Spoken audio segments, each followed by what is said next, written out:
Halo teman-teman, kembali lagi bersama saya Paulina Erika Manurung dengan NIM A1C1818062 dari kelas reguler A Pendidikan Kimia Universitas Jambi. Jadi, pada video kali ini saya akan menjelaskan mengenai praktikum kimia fisik 2. Jadi, pada video kali ini saya akan menjelaskan mengenai volume molar parsial. Jadi sebelum kita melakukan praktikum ini, ada baiknya kita harus mengetahui tujuannya kita melakukan praktikum ini. Jadi tujuannya kita melakukan praktikum atau percobaan ini ialah yang pertama untuk menentukan molar nyata. Lalu yang kedua untuk menentukan volume molar parsial, larutan dan zat terlarut. Baiklah, selanjutnya dimana kita sebelum melakukan praktikum ini ada baiknya kita mengerti mengenai jadi di sini saya akan menjelaskan sedikit berdasarkan penuntun kimia fisik 2 di mana di sini ialah variabel termodinamika dapat dibedakan menjadi dua jenis, yaitu variabel ekstensif dan variabel intensif. Lalu arti fisik besaran molar adalah kenaikan dalam besaran termodinamika Q yang diamati bila 1 mol senyawa I ditambahkan ke suatu sistem yang besar sehingga komposisinya tetap konstan. Lalu saya di sini akan menjelaskan jika volume molar parsial zat terlarut dalam larutan berair lebih besar daripada volume molar zat terlarut dalam fase padat, maka peningkatan tekanan akan meningkatkan potensial kimia zat terlarut dalam larutan relatif terhadap dalam fase padatnya, dan zat terlarut akan meninggalkan fase larutan sampai kesetimbangan kelarutan yang lebih rendah tercapai. Dan begitu pula sebaliknya, jika volume molar parsial dalam larutan lebih kecil daripada fase padatnya, larutan akan meningkatkan dengan tekanan akan meningkat dengan tekanan. Jadi pada percobaan ini kita akan memakai alat dan bahan, di mana alat yang akan kita gunakan ialah pignometer 2,5 mili, lalu termometer, lalu yang ketiga itu botol semprot, lalu yang keempat itu pipet tetes, dan yang kelima itu termometer yang sudah diatur suhunya 30 derajat Celcius. Lalu di mana bahan yang kita gunakan ialah NaCl 3 molar, Aquades. Jadi itulah bahan dan alat yang kita gunakan. Lalu selanjutnya setelah kita mengetahui alat dan bahan, lalu kita akan masuk ke prosedur kerja, bagaimana kita akan melakukan suatu percobaan ini.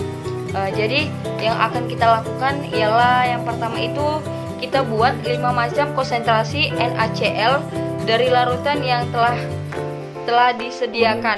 Lalu yang kedua itu kita timbang pignometer kosong. Lalu yang ketiga, cara ketiga yang kita lakukan yaitu kita isi pignometer dengan larutan yang akan diukur sampai penuh. Jangan sampai ada udara di dalam kapiler pignometer tersebut. Lalu langkah keempat yang kita lakukan yaitu kita gantungkan pignometer di dalam termostat pada suhu yang sudah diatur tadi, yaitu 30 derajat Celcius, dengan seluruh bagian pignometer berada di bawah permukaan air dimana kita diamkan selama kurang lebih 15 menit. Lalu kita itu harus berhati-hati jangan sampai air yang dalam termostat itu masuk ke dalam pignometer. Lalu setelah itu langkah selanjutnya yang akan kita lakukan yaitu kita amati permukaan larutan di dalam pignometer, harus masih tetap penuh. Jika berkurang, tambahkan lagi larutan selama pignometer masih di dalam termostat. Lalu kita kalibrasi suhu. Ini dilakukan selama kurang lebih 15 menit. Lalu langkah selanjutnya yang akan kita gunakan ialah keluarkan pignometer dari termostat dan keringkan dengan kertas saring dengan cepat. Lalu kita timbang piknometernya dengan menggunakan neraca analitik. Lalu langkah selanjutnya yang kita lakukan ialah kita lakukan dengan cara sama untuk air. Lalu kita catat hasil yang kita dapatkan. Jadi kan pada percobaan ini kami tidak melakukan percobaannya dikarenakan ada satu alat yang tidak ada pada laboratorium kimia. Jadi pada percobaan ini kami tidak melakukan percobaan ini.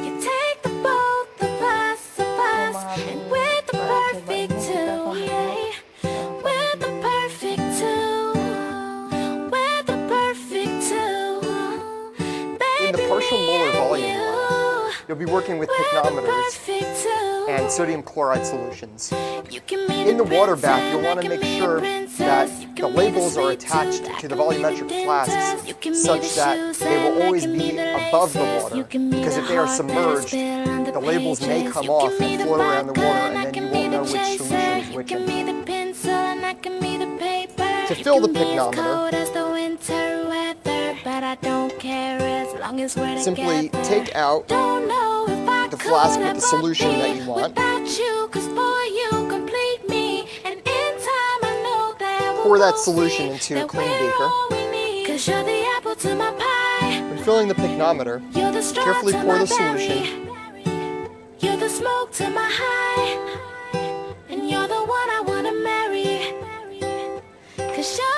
And if you filled it properly, when you place the lid on,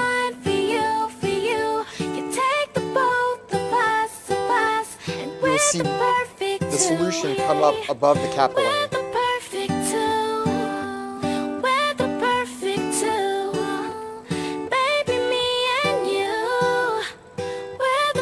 Wipe the outsides, but not the top yet, with a Kim wipe.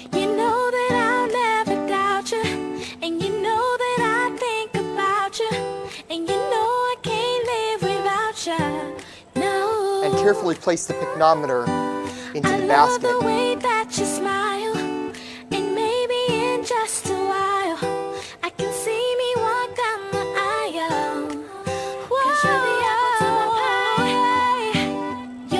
careful not to allow the water level to overtake the top of the picnometer and dilute the solution via way of the capillary. When you are ready to take the picnometer out of the basket for weighing, carefully but quickly use a Kim wipe to dry the exterior.